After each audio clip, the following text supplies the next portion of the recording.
Welcome everybody. We're so glad you're here. We're looking at how to launch your product without a trade show.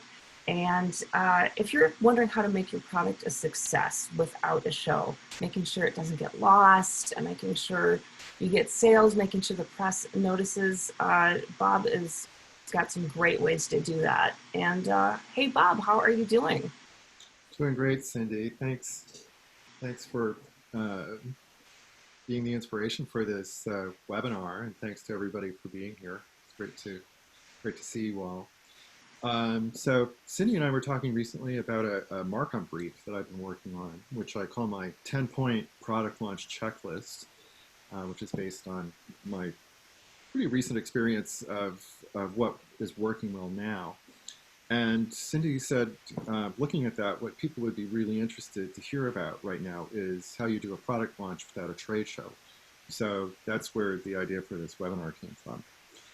In putting this together, I've been thinking about, how do trade shows actually help you with a product launch, and what can you do to take the place of that physical booth, not to mention the speaking opportunities that a trade show provides the framework for. So I've taken my 10-point checklist and retooled it a bit to try to address those questions specifically, since I know a lot of people are thinking, okay, electronica is canceled, what do we do now? So the first topic, as Cindy mentioned, is what do you do to keep your product from getting lost? And this has a lot to do, in it seems to me, with the first steps you take in your product launch process, which I think are super important. So I recommend that the first step be to reach a consensus within your company on 5 points. What is the product? Why are you launching the product? Who is it for? How does it improve on what was available previously? And why should everybody care? Let me just repeat those really quickly. What is the product? Why are you launching the product? Who is it for? How does it improve on what was available previously from you or somebody else? And why should everybody care? So we really recommend at Red Pines that as the first thing you do as part of a product launch, you get this written down as an internal document, and you get lots of inputs on it. If there's going to be any debate about these main points, like who's the product for, then you want that to happen now and get it resolved and signed off before you create any kind of marketing content. So that's step one. Step two, having that approved document in hand, now you're ready to start creating your marketing content. And you have a choice of what to do first. And sometimes people feel like they should do the press release, but Red Pines recommends that you start with an HTML landing page on your website that communicates all the points that we were just talking about, those 5 points. And if there's something complicated about the selling proposition, for example, that it meets some regulatory need or some change in your industry's ecosystem, like IoT or 5G or the latest standard for video, then you can take the time to explain it there. If you put all this marketing info together on a product page, then and have everything there, and everything that's based on the consensual document about what the product is, then it's really easy to repurpose it into many other types of marketing content, and it becomes the foundation for everything that comes later. So just to 3 points about relating this to discoverability. If you follow this approach, it just makes it easier to be consistent. Consistency is really good. The more consistent you are, the more discoverable your product will be. I know that's kind of obvious, but sometimes companies have a hard time with that. And for example, you would think that what is the product is a really simple thing, but it's not uncommon sometimes when a company will call the product one thing in the press release, something different on their website, and something different in their display advertising. I've definitely seen that, Bob, where there's that consistency issue. I mean, how many of you guys on this session right now, just chat in, have seen that in your own companies where you've got your engineering has a pet name for it or project name, And then when it gets released, we see that name kind of still going forward and lots of versions of the name. Anybody else see that? I definitely have had that. Yeah, great point, Bob. All right, Okay, cool. over to you. So anyway, be consistent. So two more things. One, make your landing page really easy to find for anybody who remembers your company name and comes to your website. And third, you want to be sure that your content about the new product is uh, discoverable for people who can't remember your company name or they can't remember your brand. And there's a way to test that, which is just go out onto Google. Um, and for example, if you're launching something like, say, an airflow sensor for ventilators, then you go to Google and you just do a search on airflow sensors for ventilators without mentioning your company name or the brand name, and then you see what comes up. The goal is to have, of course, your product page come up in the results as high as possible.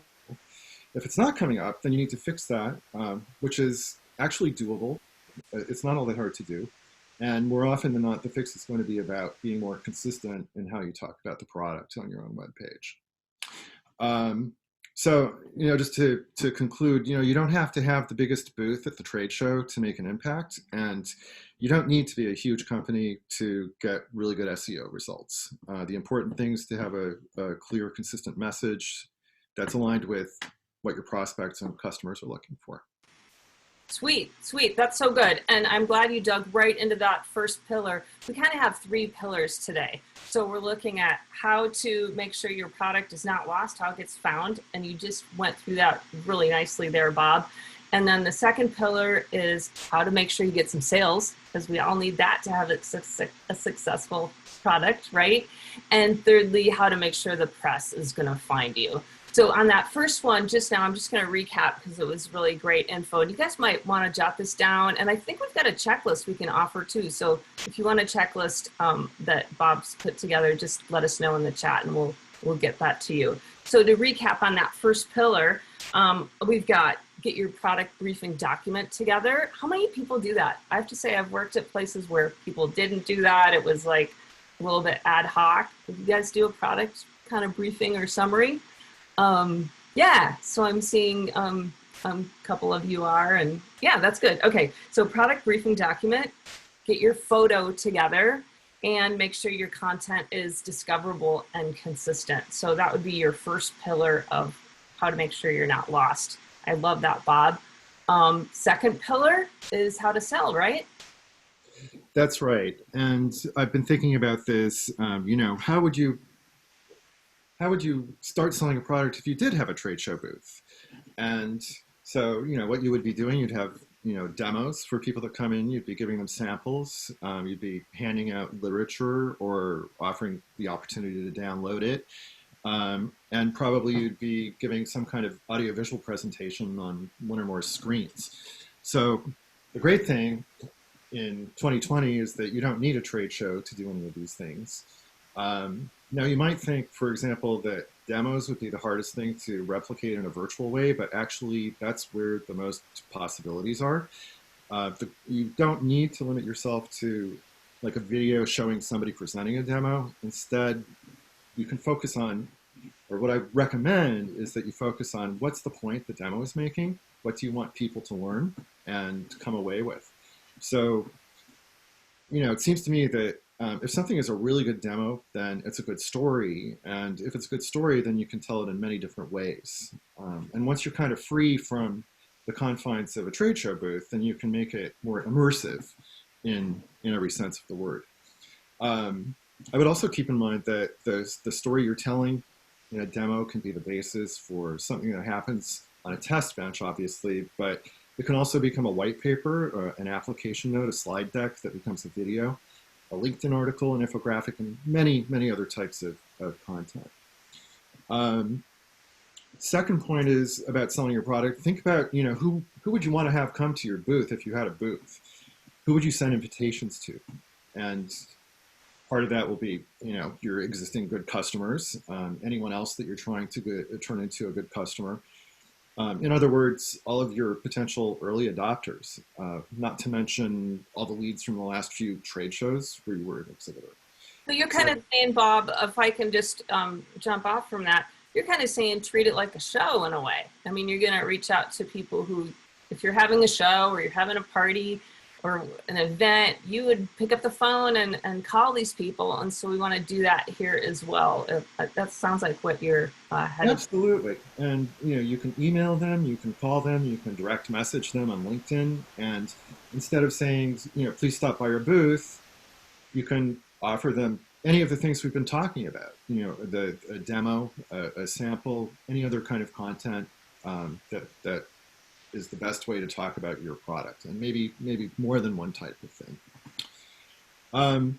Just a couple of other notes. Another thing everything does at trade shows is to meet with their distributors, and so you want to make a point to reaching out to all of them specifically and giving them the tools that they need to start selling your product, including all kinds of marketing content that's based on the foundation you've put onto your website, but adapted for their use, and that makes it easier for them to sell your product. So just, in general, also you want to develop a plan. So for each piece of content that you create, when you do get people's attention from it, you want to figure out what you're going to do to advance them on to the next step on the buyer's journey. In other words, define the call to action and have a specific plan for how you're going to answer when that call comes. Nice, nice. So is that everything for the second pillar there, Bob, in terms of selling? Yeah. Okay. So let me see if I got this right. And you guys jot this down and hit us up in the chat if you want to get the checklist from Bob as well. Okay. So maybe not in quite the right order, but I love the last one that you said was plan how you're going to respond. So it seems super obvious. That said, we need to know, like, when someone raises their hand and they're interested, what are we going to do next? One thing you said is have a place for them to go, have somewhere to invite people to. And so that's a good way to respond, right? So have a thing you can invite them to, have a thing like this, have a live webinar, have a online demo, have a Friday afternoon pub, have something that you can invite people to, because that's a good way to respond. And then you talked about reaching out in advance to, like, your top list there. I like to think of it as my sort of greatest hits list, or the VIP list. Like, who's your, if you only had 10 people come to your trade show booth, if you only had 10 people come to your online event, who would they be? Or 50 people, or 100? That list, reach out to those folks in advance. Deal with your sales channel and marketing program. So that's a piece of it as well, right?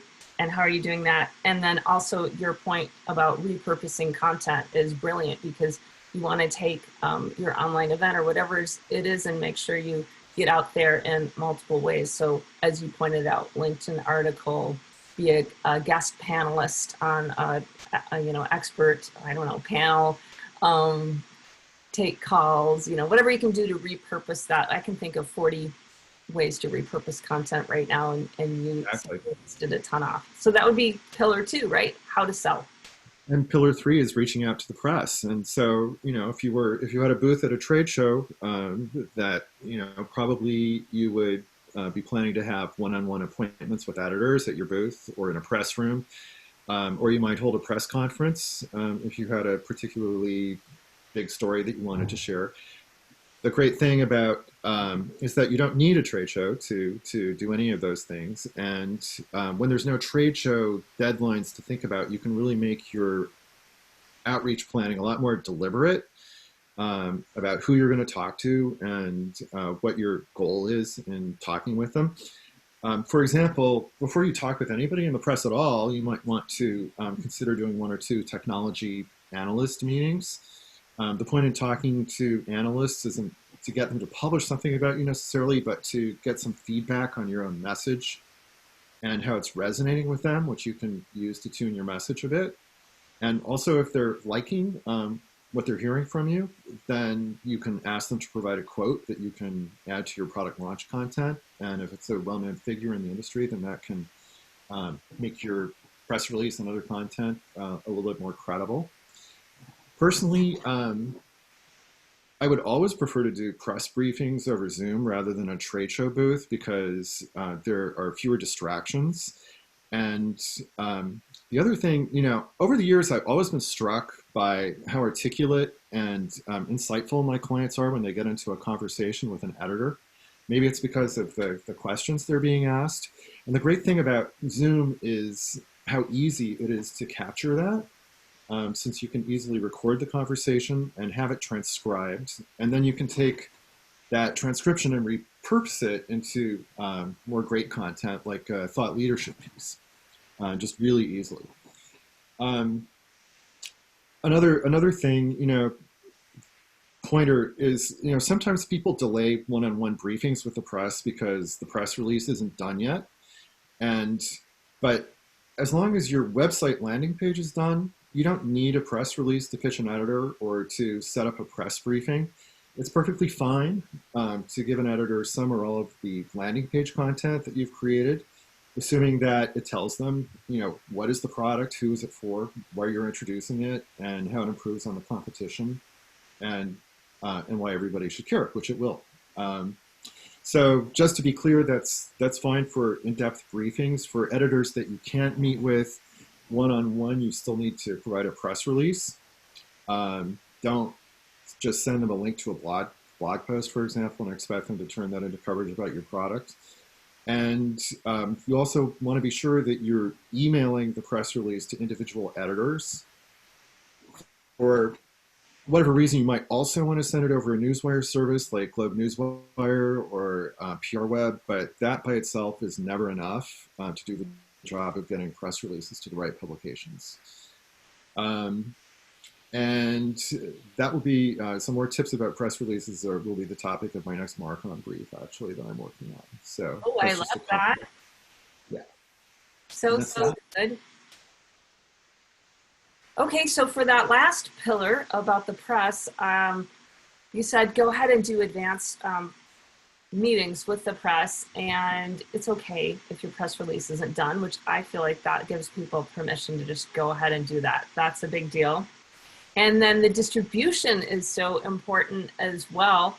And you were just saying, can you just recap on that a little bit? It's not enough to just send it out through a wire service. Tell me more about that. And who here on the call, by the way, does press releases? Do you guys send stuff out? Over to you, Bob.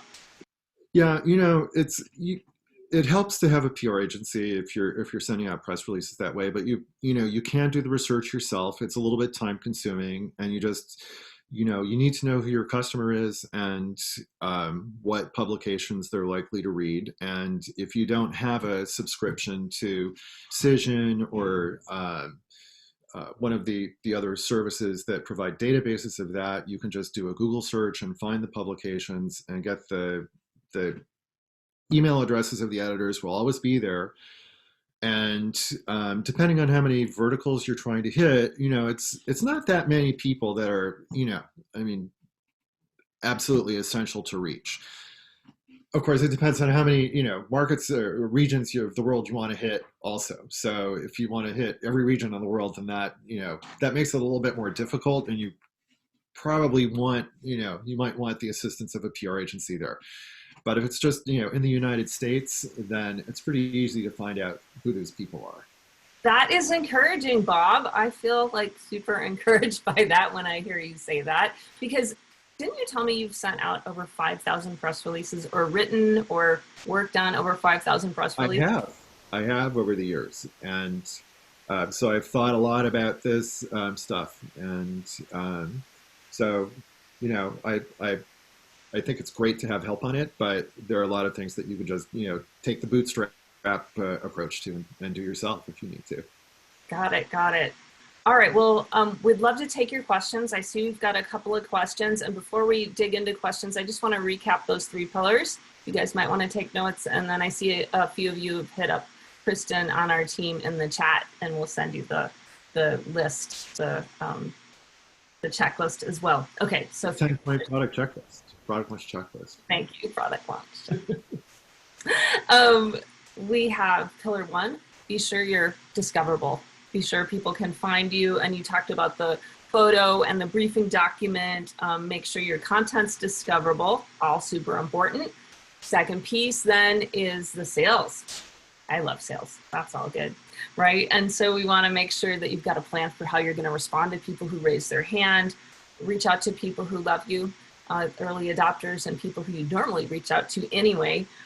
Think about your sales channels and what you're doing there, because their pain points, their drivers are different from what the end users are, of course. So we need to think about that and how are we addressing that. And then repurposing the content, which is a favorite topic of mine, actually. And then pillar 3 is the press, and that's all about distribution and advanced meetings. So put your questions here in the chat for us. And I do have a couple of questions that have come in. One of them is, this is great. I totally relate to this one. I don't really know any editors. Will they really want to do a Zoom call with me? I feel a little bit nervous about calling people at a magazine. I'll give that to you, Bob. I wouldn't feel nervous about it. I mean, I think if you just need to identify the right editors for your product, and because that's really their job. And so if there's something new coming, they're going to be interested in that. And so you need to do just a little research to, there is an editor out there that's interested. You just need to find the right editor. And so look at the magazine, the magazine's own website, and just be sure that, the who it's for matches up with the who it's for of your product. And if you do that, then probably the editor will be interested. And if they don't want to necessarily do a Zoom call, then, you can just send them the information in advance. And sometimes it's a good idea to do that just as a way of getting more detailed coverage. Editors like to be the first to scoop their colleagues. And so whether you do a call or not, if you send them something and say, hey, if you're interested in covering this early before the press release comes out, here's some background, and they can work with that to give you some great coverage. I love that. I can tell a story from my side. I was responsible for getting a new product out there, and I didn't know any editors, and I was super scared to call anybody. And so the way I did that is I reached out to some other colleagues, just people I knew at other similar companies who had similar sales and marketing responsibilities. And I'm like, hey, do you know anybody at this magazine? And after, my second or third phone call, I got, oh yeah, I can totally just shoot you a quick intro thing, email. And that's actually how I started to contact people. And I was super nervous. And you're right. If I could answer their questions about the product and really help them, they were like, oh man, we need content. This is great. Thank you very much. So it very much changed my thinking around it. And I appreciate your comments on it, Bob. It's very encouraging. Yeah. All right. The comment from Don that was in the chat, I totally identify with that, and I've run into that before, and it's just Can you just restate that? What well, Don was talking about the sometimes you start when you're in the middle of a product launch process before you've given the official name to something. You have a product code word or an internal name that you use, and so you just want to be sure that stays internal. And even if you might share it with certain customers under NDA or in a private conversation, because I know that is a challenge. I've run into it before, and it might refer to some particular product geometry or whatever. So totally understand where you're coming from on that. Yeah, sometimes it would be like the engineer's kind of like prerogative and a really cool thing for them to choose that secret name.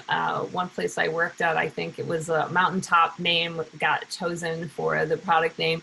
And then what happened was some of the early adopters knew that name because they were working with the engineer, and he only ever called it by that name, and the engineering team only ever called it by that mountaintop name. And they didn't refer to the product by the product name. So now the customers kind of feel like they're in the inner circle because they know that name and pretty soon it's distributed across the the universe and stuff. It did kind of have a cool thing where customers felt like that inner circle and they liked it. So that was fun for the early adopters, but it did cause trickiness later.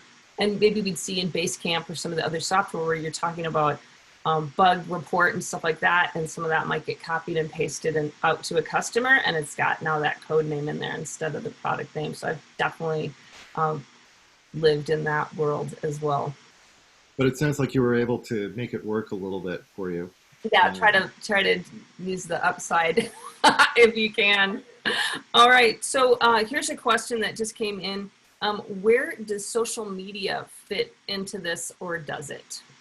oh, it totally fits into it. And in for example, it's a great way to reach out to people. To for example, if you don't have their email addresses, um, and sometimes you might not, then you can reach out to them, connect to them from social media, and that's a way to start a conversation with them, particularly if you have something great that you'd like to share with them, such as, for example, if you have a product that fits into something that's happening in the ecosystem, like the Internet of Things or 5G, or it's great to offer something like that as a icebreaker with people over LinkedIn.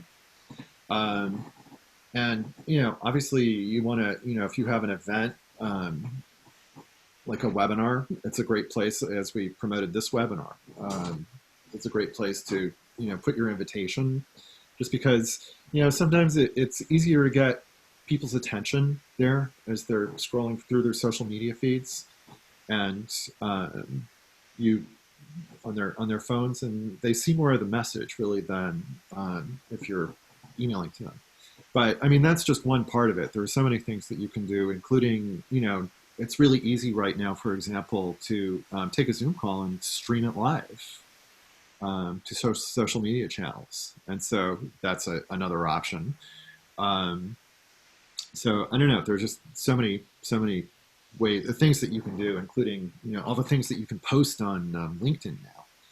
Right. You could do retargeting there. You could take your email list and upload it into LinkedIn or Facebook and send information to those people specifically, so you can really target who you want to see and events and so much there.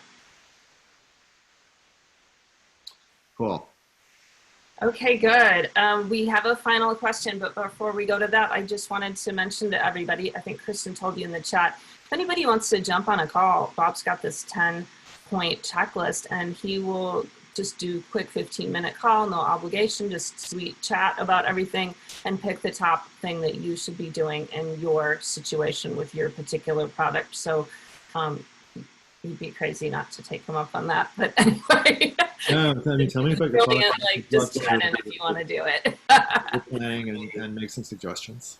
Good, good. Okay, so final question, and then we'll be wrapping here. And that is, hey, I know how to do parts of this, but everything you talk about feels a little daunting. Where should I start? If I was going to pick one thing, what should I do first? So, I would say the first two things I mentioned are just so important, because it's such a good investment creating the content on your webpage, because everything else you do is going to come and go, but that will be around for a while, and you create that foundation and then build on it with more content, and that will help you not only launch your product but keep selling it. Because it will, be there in search results, and as your product starts selling, then there are other things you can add to it, like your case studies, for example, can customer success stories can become part of that. So that's where I would begin before I do anything, and just be sure, go test it the way I suggested, to be sure that it's turning up on Google for people that are looking for that kind of thing who don't know your company name. fabulous. Thank you, everybody, for being here for how to launch a product without a trade show. I hope you got a ton of value. You can hit us up on LinkedIn. I'd love to hear what your top takeaway is out of everything that Bob just shared today, and look forward to seeing you.